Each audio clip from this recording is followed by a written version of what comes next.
Espírita Abel Sebastião de Almeida. Hoje continuaremos o estudo do livro Diversidade dos Carismas, de Hermínio Miranda, e teremos também os nossos trabalhos de desobsessão ao final da sessão. Como sempre fazemos, pedimos a Deus, a Jesus, a Maria de Nazaré, nossa Mãe Santíssima, que nos envolvam, que nos auxiliem, que nos inspirem e amparem para o nosso trabalho da noite de hoje, que o nosso palestrante, o instrutor da noite, seja bafejado por orientações, por informações que vão enriquecer todo esse trabalho que ele está fazendo. Vamos então preparar o nosso ambiente, a nossa psicosfera, com a leitura de uma página. Eu peço à nossa irmã Jace para fazê-lo.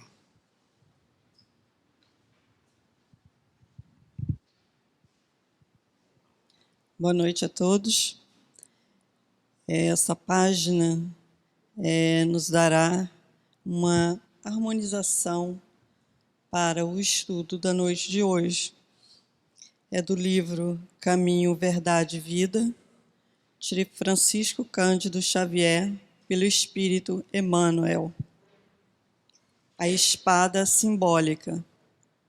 Não cuideis que vim trazer a paz à terra. Não vim trazer a paz, mas a espada. Jesus, Mateus 10, 34. Inúmeros leitores do Evangelho perturbam-se ante essas afirmativas do Mestre Divino, porquanto o conceito de paz entre os homens, desde muitos séculos, foi visceralmente viciado.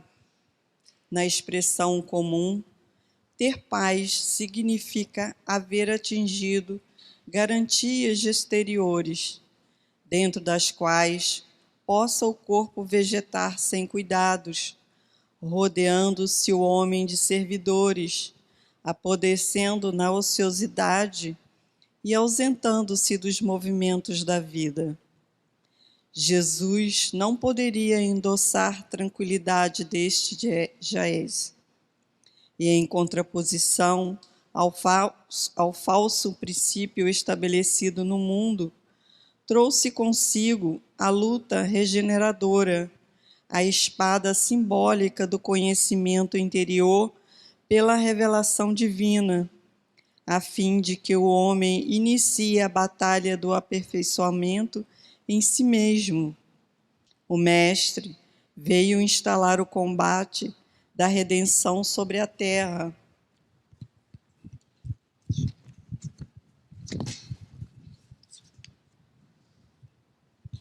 Desde o seu ensinamento primeiro, foi formada a frente da batalha sem sangue, destinada à iluminação do caminho humano.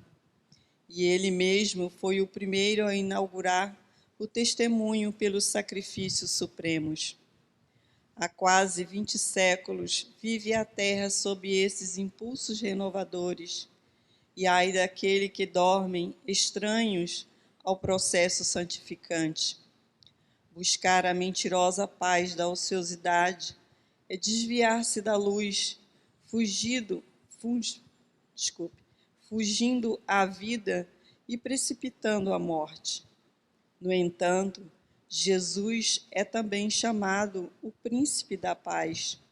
Sim, na verdade, o Cristo trouxe ao mundo a espada renovadora da guerra contra o mal, constituindo em si mesmo a divina fonte de repouso aos corações que se unem ao seu amor. Esses, nas mais perigosas situações da terra, encontram nele a serenidade inalterável. É que Jesus começou o combate de salvação para a humanidade, representando, ao mesmo tempo, o sustentáculo da paz sublime para todos os homens bons e sinceros. Boa noite. Obrigada.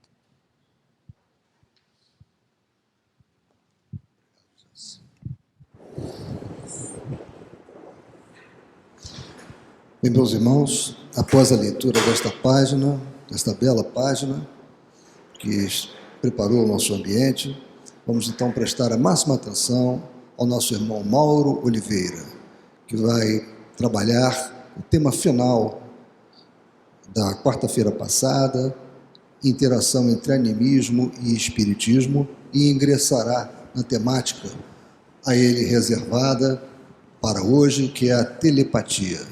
Então, desejamos ao nosso irmão Mauro que seja muito inspirado nessa tarefa.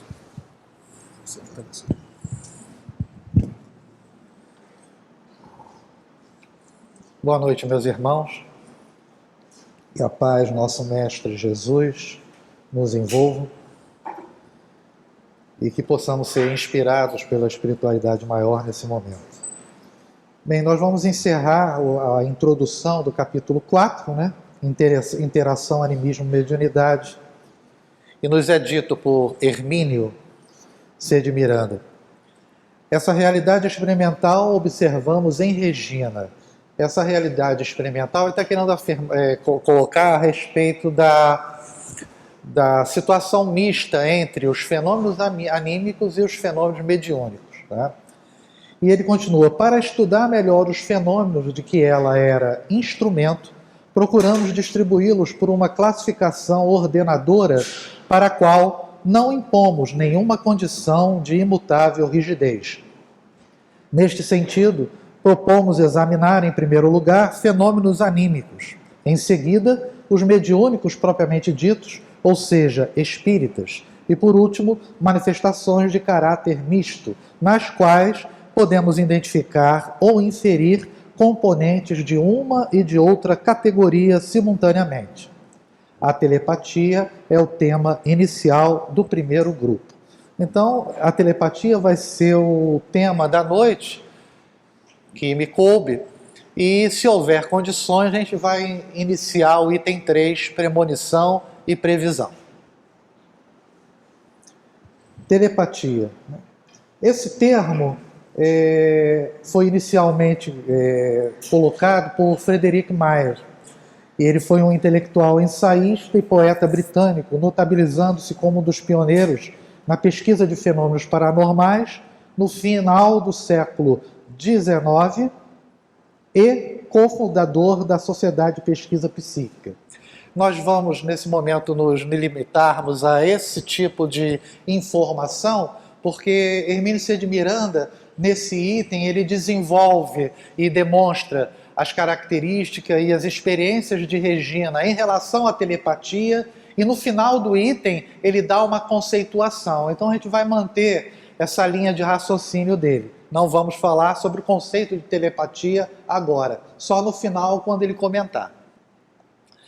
Ele inicia esse tema dizendo: vimos que Regina desenvolveu um sistema de comunicação telepática com seu analista numa fase em que ainda não estava suficientemente informada sobre as leis e mecanismos que regulam e explicam as diferentes faculdades.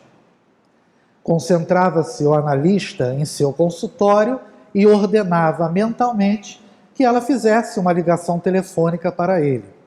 Ela acolhia a mensagem telepática onde quer que estivesse, procurava o telefone mais próximo e ligava para ele, que confirmava invariavelmente o comando mental. Em outras oportunidades, convocou-a telepaticamente a comparecer ao consultório sem chamada telefônica e em dia sem previsão alguma de consulta.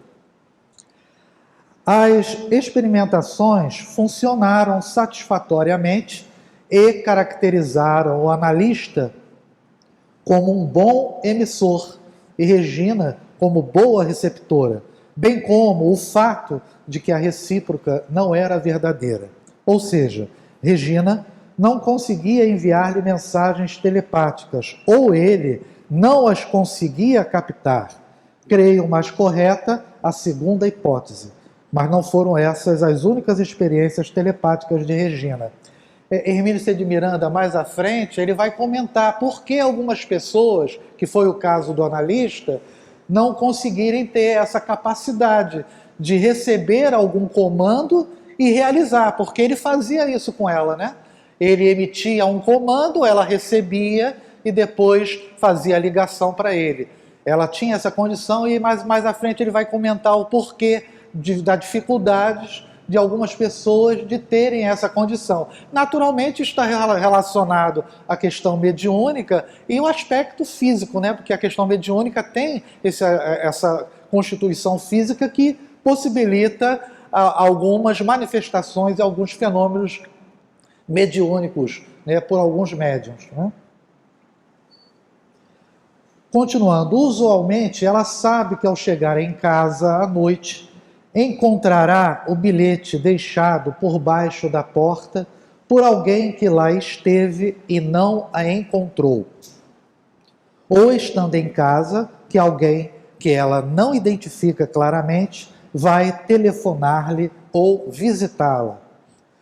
Quando está à espera de alguma visita já combinada e a pessoa resolve não vir mais por qualquer motivo, ela sabe da mudança de planos no momento em que a pessoa tomou a decisão ou se viu impedida de ir.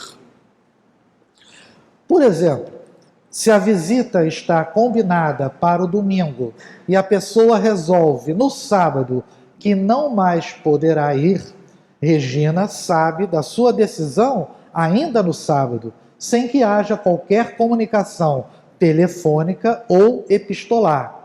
Um desses casos ficou bem caracterizado e testemunhado. Uma amiga combinou visitá-la num domingo.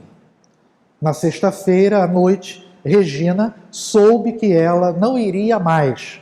Entretanto, no sábado à tarde, ela percebeu que a moça decidira novamente ir à sua casa conforme combinara.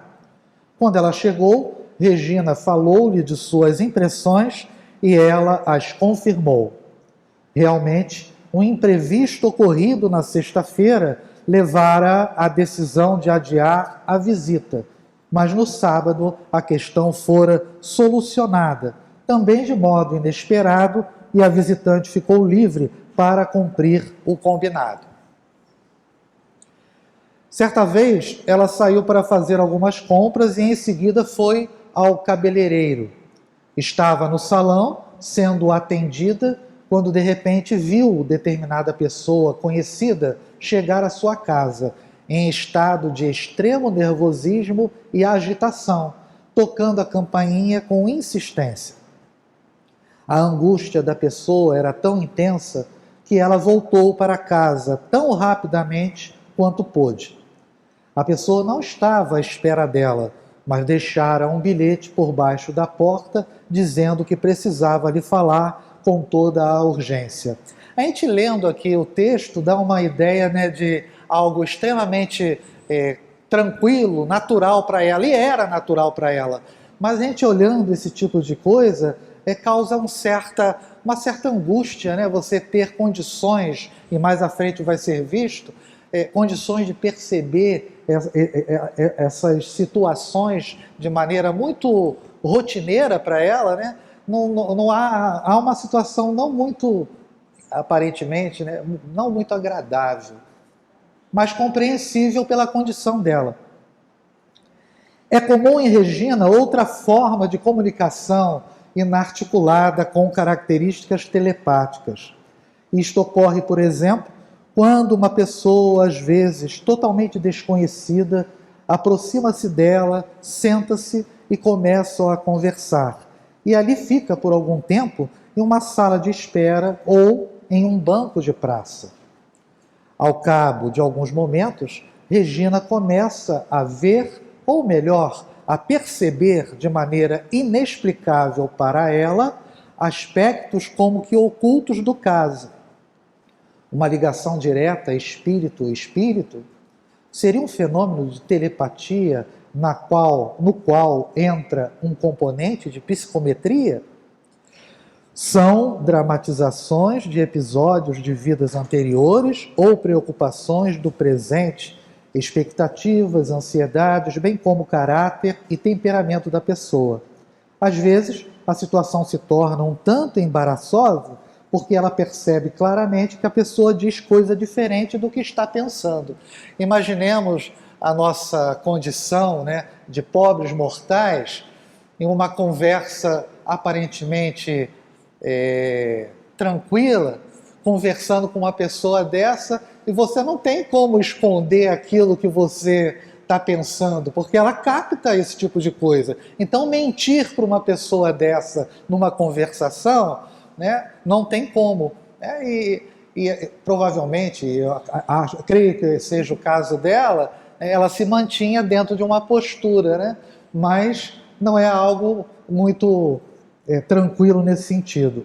Ele comentou aqui sobre a questão da psicometria. A gente fez um estudo sobre a psicometria no Pinga Fogo, e é só para relembrar, lá no Dicionário de Filosofia Espírita, é a faculdade que tem o médio de estabelecer contato com toda a vida psíquica de alguém.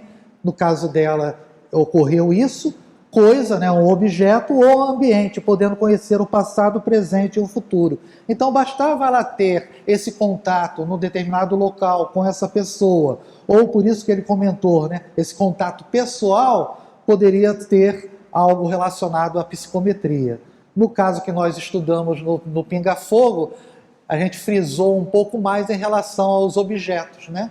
Que o médium teria condições de, pelo objeto, ter noção da existência, da vida, da rotina daquela pessoa e o que aconteceu com aquela pessoa.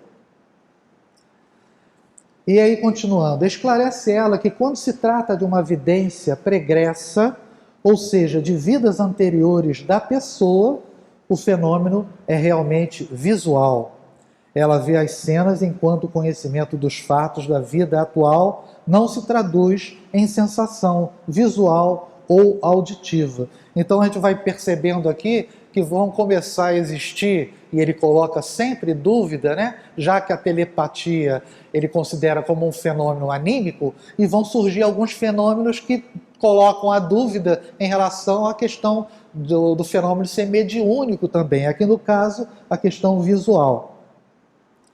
Ela simplesmente sabe que é assim, ou seja, toma conhecimento consciente por um processo ou mecanismo inexplicável para ela. Isso também pode ocorrer à distância.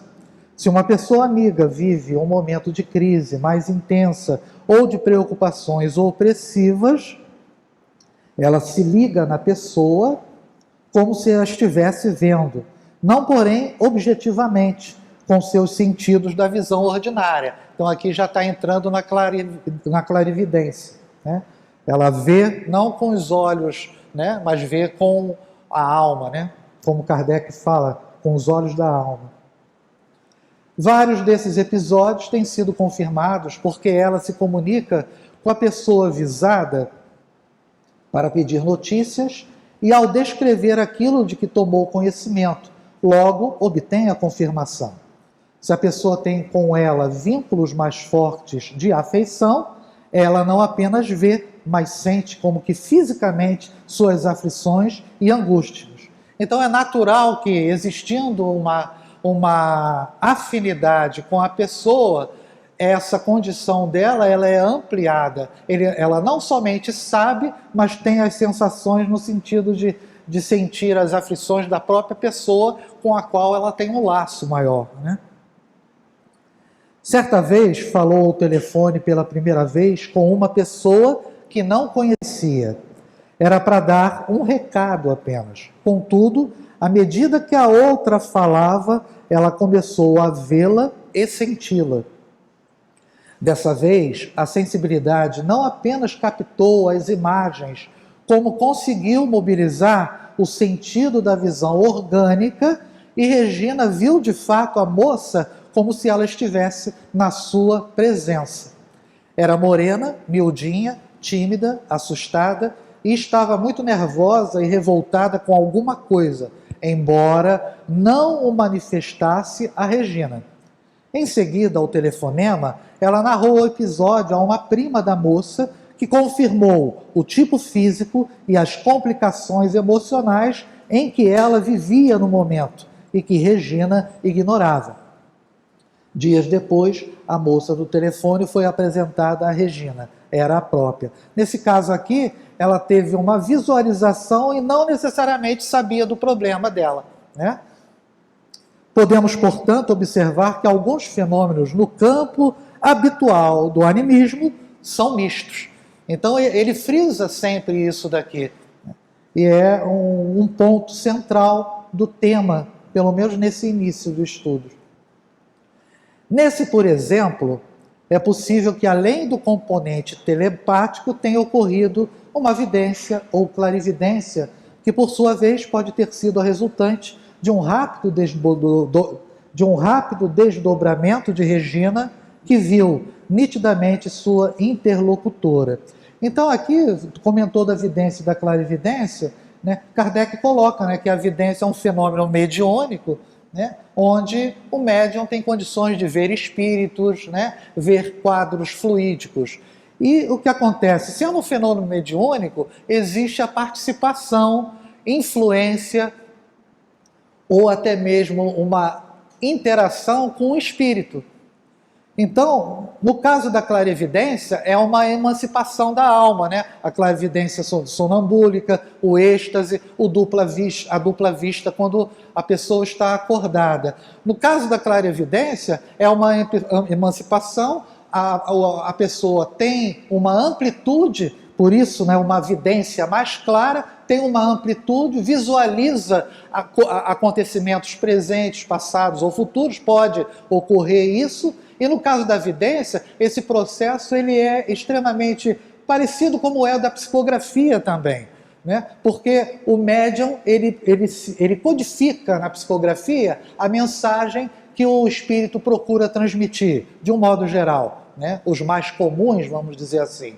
E quando se diz respeito à vidência, isso ocorre através das imagens. Então a participação do espírito é fundamental, né, no sentido de considerar essa vidência como sendo algo mediúnico, porque há uma participação de um espírito ali. Naturalmente que quando se fala que a pessoa possui uma clarividência, não necessariamente ela não vai ser uma vidente, de um modo geral até o é, né? Por isso que lá em Obras Póstumas, Kardec coloca que no caso da dupla vista, há algo simultâneo. Tanto pode ocorrer o fato da clarividência, como ocorre também a questão do sentido, da visão comum, né? Continuando. Tais fenômenos são difíceis de caracterizar e classificar precisamente devido à sua complexidade e imprevisibilidade. Esse trechinho aqui parece ser algo simples, mas é importante, né? Isso ocorre com a maioria dos médiuns, principalmente no seu início, a dificuldade de saber o que é animismo, o que é meu, o que não é, né? É um espírito que está se apresentando, me transmitindo essas ideias, essas imagens, principalmente em relação às manifestações visuais, onde Kardec fala que ela não é apropriada ao exercício, porque você pode ter uma excitação tão grande que isso vai produzir o quê? Uma imaginação própria do médium, né? Então há que ter muito cuidado. Mas de qualquer maneira, o ponto importante, complexidade e imprevisibilidade. É difícil você distinguir uma coisa da outra, né? Regina explica, por exemplo, que se estiver fortemente vinculada por laços afetivos a uma pessoa, que vale dizer como que sintonizada em sua onda mental ou faixa pela qual opera seu pensamento, ela a vê durante um telefonema ou a leitura de uma carta, numa postura mental, emocional, física, por assim dizer. Isto é, ela vê a pessoa como se estivesse diante dela, encolhida, rosto entristecido, às vezes em pranto. Se está nervosa, pode ver sua agitação motora, andando de um lado para o outro ou com gestos descontrolados. Em todos esses episódios, uma constante.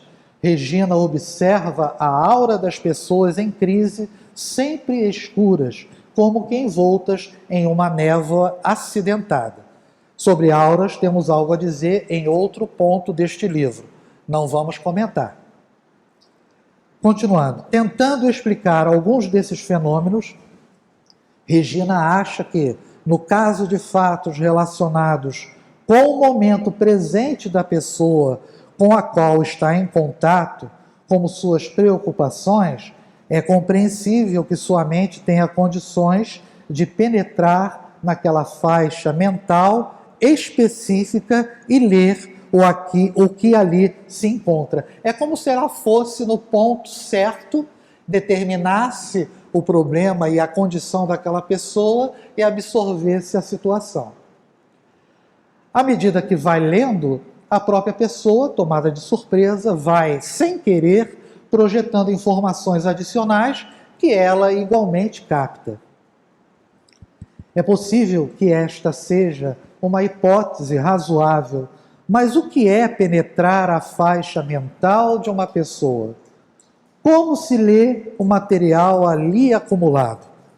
E como esse material é selecionado em um arquivo que sabemos vasto e invisível? Enfim, parece mais fácil falar do assunto do que explicá-lo, mas Regina insiste em declarar que nisso não há mistérios, né? Então vocês vejam que Hermínio C. de Miranda fala que não é fácil você explicar o que ocorria com a Regina, e para ela aquilo era extremamente natural, sem mistérios, né? Quando, porém, ela capta episódios de existência anterior, as coisas são ainda mais complexas. Ela pensa que, nesses casos, precisa penetrar nas camadas mais profundas da mente, isto é, sintonizar-se com o espírito da pessoa. Quer dizer, contato espírito a espírito, na verdade. Entrar na faixa de tempo onde as coisas estão registradas e ver lá o que se passa. Entende ela que poderá, em tais casos, haver uma participação ou colaboração de amigos espirituais da pessoa sob exame, interessados em transmitir-lhe alguma informação proveitosa. Então, associado à telepatia, a essas visualizações que ela tem, no sentido de processos anímicos, quando entra, nesse caso, um amigo espiritual a auxiliá-la ou a participar, também entra o processo mediúnico no meio. É possível que as coisas se passem mais ou menos assim, mas ante a ausência quase absoluta de dados informativos provindos de pesquisas confiáveis, ficamos adstritos mais a especulações do que às explicações. Então ele confirma a dificuldade de explicar esse processo. Digno de consideração especial, contudo, é o conceito de que a mente do sensitivo, neste caso, funcionaria como um dispositivo quase mágico de exploração do tempo, indo buscar, na faixa certa, o episódio ocorrido em passado mais ou menos remoto, que ali se encontra intacto. Era o que acontecia com ela, né? No tempo certo, adequado, ela tinha noção do que estava acontecendo ou o que aconteceu com a pessoa e ela captava aquilo. Algo assim como os registros acásicos de que nos falava Edgar Cayce e nos quais ele ia buscar, com fantástica precisão, as informações de que necessitasse para esclarecer problemas pessoais de seus consulentes e propor soluções deduzidas do próprio contexto kármico. Em meu livro A Memória e o Tempo, especulo sobre a hipótese de que o tempo é também um local, o que parece ser legítimo inferir de conclusivas experimentações com a memória, utilizando-se a técnica da regressão. Então aqui ele toca em Edgar Cayce nos registros acásicos. Então a gente vai dar uma verificada, né, nisso. Edgar Evans Cayce, ele foi um paranormal norte-americano que teria canalizado respostas para questões que tratam sobre espiritualidade, imortalidade, reencarnação, saúde, entre outras. Casey teria sido um dos maiores clarividentes da história. Era chamado pela mídia norte-americana como o profeta adormecido, porque predizia eventos futuros e prescrevia medicamentos com os olhos fechados, relaxado sobre um divã e ao lado de uma taquígrafa, realizando as anotações em um suposto estado de transe. Então ele tinha mais ou menos o mesmo processo que a Regina, no sentido de ir em questão de tempo, observar o que ocorria com aquela pessoa que estava tendo a consulta com ele, vamos dizer assim, e captava uma maneira de auxiliar aquela pessoa. Os registros acásicos, esse termo acásicos, ele vem do sânscrito, akashas, que significa céu, éter, né? Então ele confirma aqui nessa definição que ele dá, parecido com o que Hermínio fala em relação ao tempo. Ele diz: no tempo e no espaço estão escritos os pensamentos, as ações, as atividades de uma entidade, espírito, nós, né?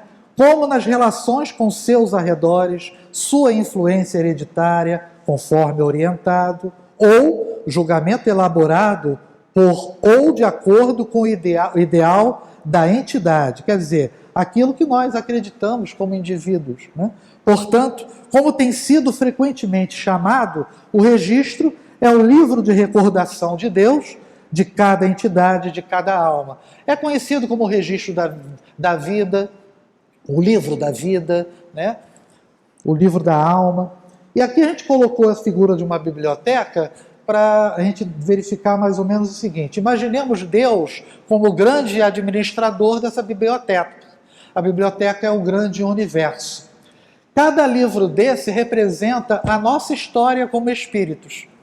Então, ficam registrados nesse livro da alma, em nossas memórias, ficam registrados todos os nossos acontecimentos, passados, presentes, né? E que tem a ver justamente com o nosso processo, né? Todas as nossas reencarnações. Esse registro, a soma deles, é considerado, entre aspas, como se fosse o quê? Uma verdadeira biblioteca onde ficam armazenados esses registros. E Regina, e especificamente Edgar Cayce, ele conseguia captar e ir no local adequado, no registro, na mente, né, na memória daquela pessoa que estava se consultando, no caso dela, na simples conversação, e conseguia, no tempo que eles consideram como sendo algo localizado, porque o tempo marca um determinado acontecimento, aquilo fica registrado e funciona como se fosse realmente algo localizado. E aí ele consegue realizar o processo todo de auxílio. Seja como for, o fenômeno nos leva a admitir a necessidade não apenas um registro, mas onde? Na mente da pessoa, no éter em que vivemos mergulhados, como? Né? Então o éter, né, que aquela palavra em sânscrito representa, é o nosso fluido cósmico universal, né?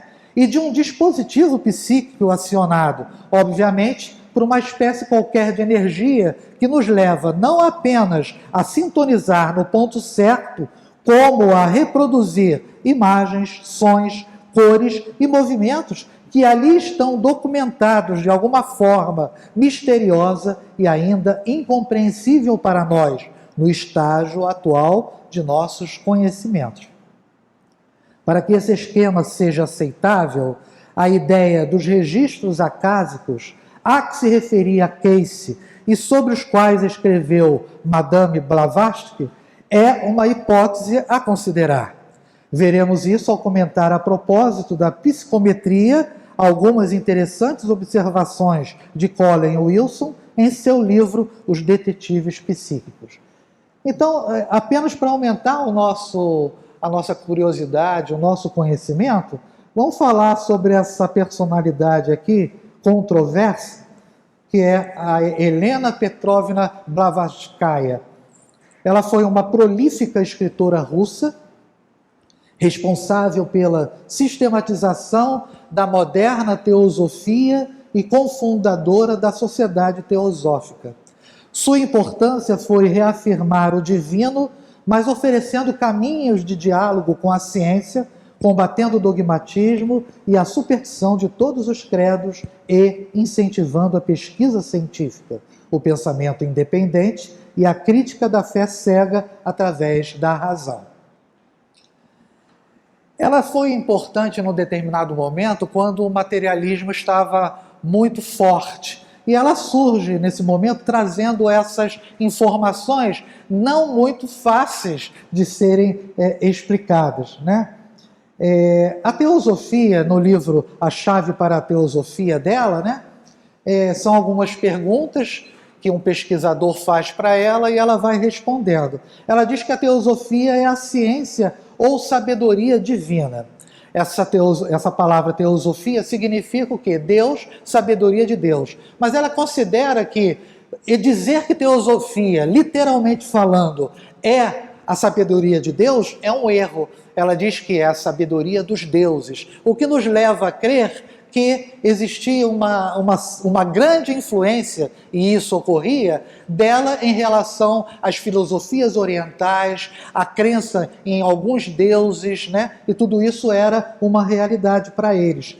E quando ela fala que ele vem dos filósofos, esse termo, teosofia, de Alexandria, os chamados amantes da verdade, filaleteus, de fio, amar, e aletheia, verdade. O nome teosofia data do século III da nossa era e começou a ser usado por Amônio Sacas e seus discípulos, que criaram o sistema teosófico eclético.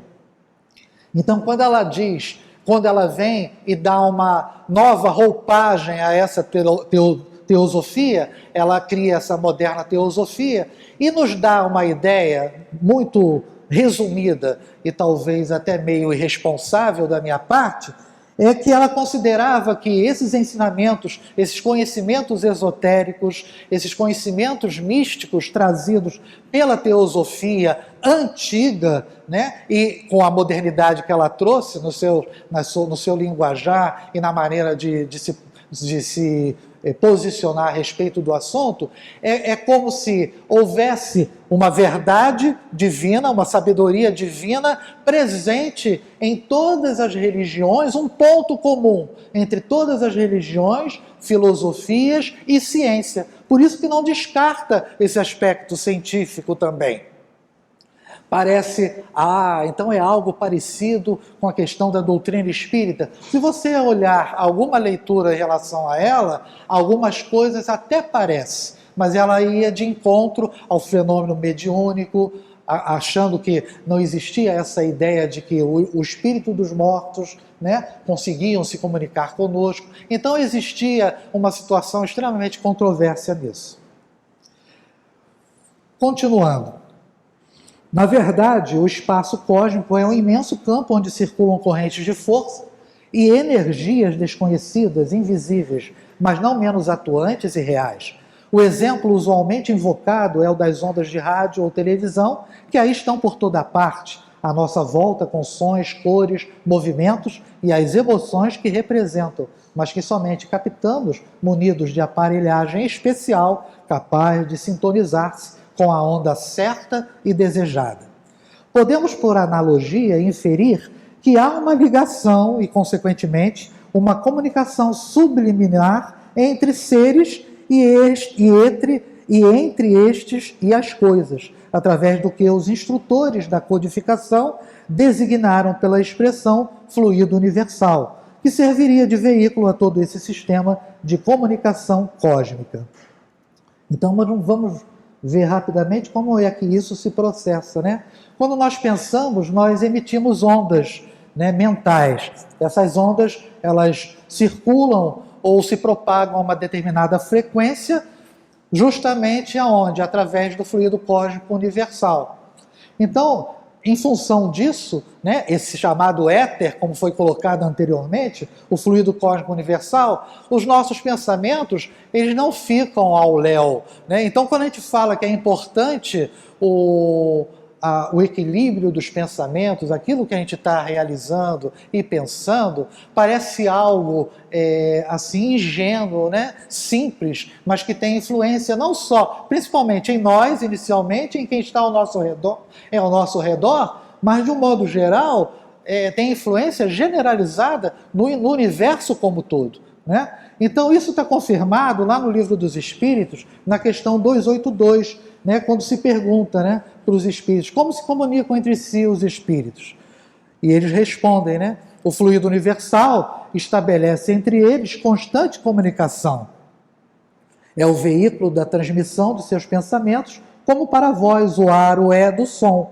É uma espécie de telégrafo universal que liga todos os mundos e permite que os espíritos se correspondam de um mundo ao outro. Então, todos nós estamos interligados imensamente uns aos outros pelo simples fato de pensarmos, né?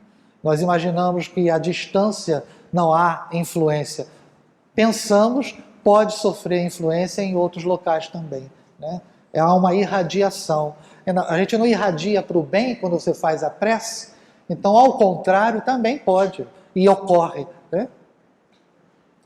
Nesse contexto, o pensamento não está, obviamente, aprisionado nos limites da caixa craniana, mas circula livremente por toda parte, projeta-se a distâncias inconcebíveis, com velocidade infinitamente superior à da luz, até agora tida como velocidade limite de deslocamento. Está hoje demonstrado que o pensamento, ou melhor, a energia que o pensamento movimenta, é capaz de deslocar objetos materiais, influir sobre plantas, animais, seres vivos em geral e, certamente, transmitir de ser a ser imagens, sensações, emoções e conceitos abstratos. Comentando certa vez o conteúdo do item 223, números 1 a 6 do Livro dos Médiuns, do papel dos médiuns nas comunicações espíritas, o amigo espiritual não identificado de Regina esclareceu-lhe uma dúvida por escrito. Se os homens realmente pudessem entender o papel daquilo que chamamos de vibrações ou correntes vibratórias, muito melhor entenderiam a harmonia do universo e com ele procurariam sintonizar-se, né? Então, quer dizer, as vibrações, as ondas mentais que emitimos, né, provocam essas vibrações e sofremos as influências, né, de maneira recíproca uns dos outros. Há, por conseguinte, toda uma magnetização ambiental, um imenso e multidimensional sistema no qual não apenas os eventos são gravados, mas ali ficam à disposição de instrumentação adequadamente sintonizada para serem reproduzidos e consultados em circunstâncias especiais. A esse ambiente energético por onde circula o pensamento inteligente de todo o cosmos, propus caracterizar em A Memória e o Tempo como a memória de Deus, né? Lá, que se falava da questão do quê? Do livro de Deus, né? Só que aqui ele fala a memória de Deus. Seria exatamente o apanhado geral de tudo que nós somos, né? E que isso fica registrado e Deus, como inteligência suprema, tem acesso a esse tipo de coisa. Que pode ser lida se estivermos munidos da aparelhagem psíquica adequada, como Regina, capaz de sintonizar-se com faixas específicas de nosso interesse.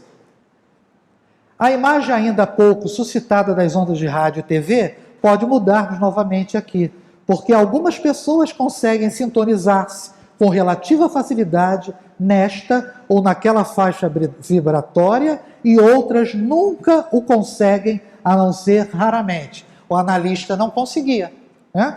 Provavelmente pelas mesmas razões limitadoras impostas pela física e pela geografia à radiofonia.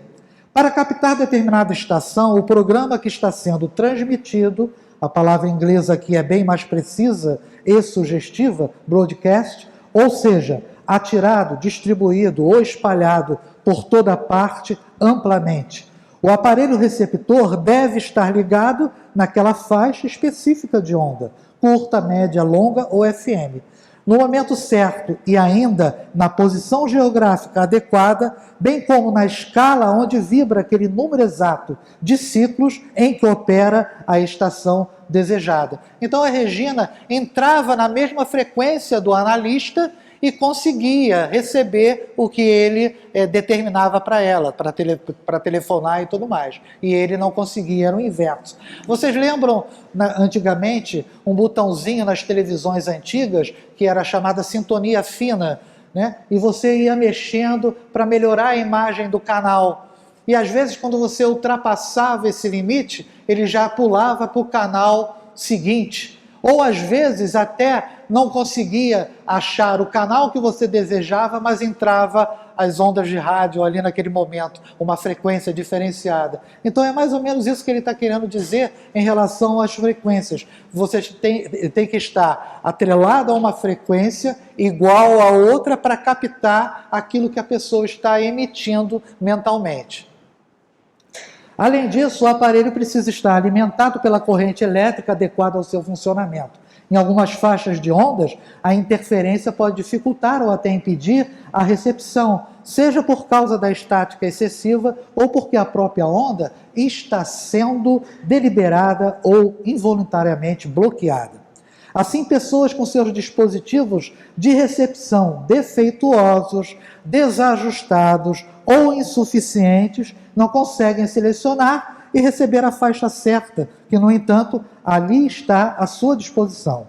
Qual seria a natureza desses bloqueios e defeitos, né? Porque muitos de nós não possuem essa condição de captar, né? Podemos imaginar alguns: mente sobrecarregada de preocupações, aborrecimentos, tensões, problemas mais imediatos de sobrevivência física e etc. Mentes fechadas sobre si mesmas, que não conseguem projetar-se fora do círculo em que vivem a fim de penetrar o campo vibratório de outras pessoas ou desembaraçar-se de inibições bloqueadoras, ou ainda que não conseguem livrar-se das estáticas, interferências externas fora de seu controle imediato. Os médiuns iniciantes, eles têm que vencer essas inibições iniciais, né, para poder dar fluidez ao processo deles, né, nessa condição de tentar se comunicar com a espiritualidade. E aí ele comenta algo interessante. Não quer isto dizer que as pessoas que não são médiuns nesse sentido, né, com essa capacidade, não conseguem penetrar o campo mental de outras, sejam seres necessariamente desarmonizados ou espiritualmente incapazes, mas que simplesmente não trazem na estrutura físico-espiritual os dispositivos destinados a essa finalidade. Então, cada um de nós tem uma capacidade, uma característica para poder desenvolver, né, o seu dom mediúnico, né? Dentro das óbvias limitações da condição humana, não está a nosso alcance dispor de todos os recursos possíveis e desejados. Temos de nos contentar com apenas alguns deles, selecionados entre os que poderão desempenhar um papel construtivo na programação espiritual de cada existência que iniciamos. É como se nós, como médiuns, desejássemos ser ou ter todos os tipos de fenômenos em condições de serem desenvolvidos. É o chamado, desculpe o termo, é o chamado olho grande, né? Eu quero ser mais do que eu, na verdade, sou e, na verdade, daquilo que eu tenho condições de ser, né? Sabemos, por exemplo, que a pessoa pode dispor de excelentes faculdades mediúnicas numa existência e não ter nenhuma delas em outra, da mesma forma que numa delas nasce rico, em berço de ouro, ao passo que na seguinte talvez retorne para mendigar nos portões dos fundos dos palácios que outrora foram seus. Tudo são lições, e nada faz Deus, segundo nos advertem os espíritos, sem um fim útil e necessário. A telepatia é, agora vem o conceito, pois uma faculdade anímica resultante de disposições psicomáticas, quer dizer, psicológicas e físicas, que habilitam a pessoa dotada a captar, por algum processo ainda desconhecido, pensamentos, emoções e impressões alheias. Já se tem observado que o termo em si é inadequado, de vez que, em grego, pathos significa moléstia, doença, sofrimento ou paixão. Telepatia seria, portanto, a captação à distância de impressões patológicas, doentias. Então, literalmente, seria isso. E ele diz, é difícil, contudo, desalojar um termo de seu uso corrente depois que ele criou raízes. Com todo o seu mistério e suas incógnitas, a telepatia aí está como realidade incontestável. É um fenômeno anímico, ocasionalmente produzido com a colaboração de entidades desencarnadas, mas basicamente um processo de transmissão de pensamento em estado puro, de mente a mente, sem necessidade de palavras para traduzi-lo. Ele encerra esse item 2 aqui nesse momento, e a gente lembra, na codificação não tem esse termo, mas tem lá o tema que fala sobre a transmissão oculta do pensamento. E a transmissão oculta do pensamento, naturalmente, ela está ocorrendo ou ocorre de encarnado para encarnado. A gente lembra que na espiritualidade não existe oculto. O pensamento está a céu aberto ali, vamos dizer assim, de maneira mais simples. Não há como você esconder aquilo que você está realmente pensando. E no final das contas, a telepatia vai ser o processo natural de comunicação conforme a nossa progressão natural ao longo da nossa trajetória. Eu acho que eu vou encerrar. Tá? Vai ficar mais fácil para fazer o processo. Tá? Bem, meus irmãos, eu agradeço a todos a atenção, agradeço a espiritualidade maior pela inspiração recebida e uma boa noite a todos e muita paz.